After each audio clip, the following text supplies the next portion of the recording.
So perpetual victim Nancy Mace has scurried her flat ass on over to Faux News to defend her despicable behavior with TSA employees the other day.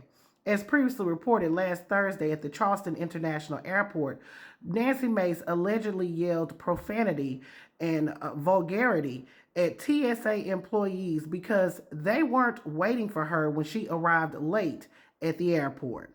I want to be very clear here. We saw last year 2 assassination attempts on President Trump.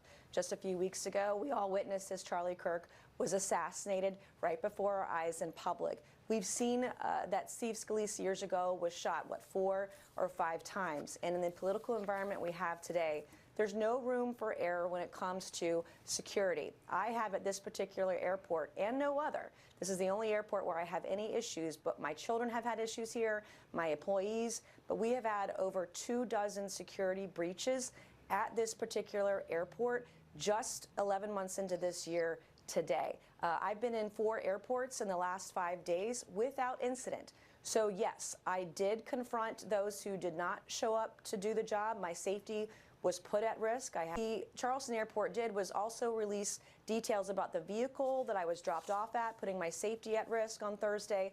They released details on where I get dropped off at the airport by releasing video. It's all scary for an individual. I have more than 1,300 death threats a year.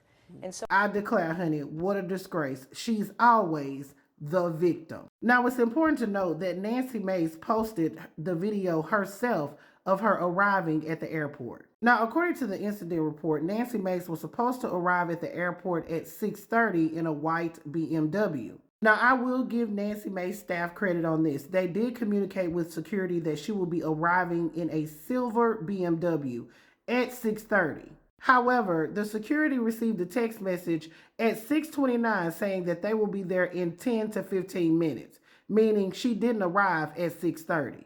They didn't arrive until 6:57 a.m., which no one was waiting on them. Now, most sane people would chop this up as a mistake and go on about their business, but not Nancy Mace. She arrived late, there was a miscommunication, and she berated those people, calling them effing incompetent. And now she's trying to defend this despicable behavior. It is clear, South Carolina, that Nancy Mace does not have the temperament to be the governor.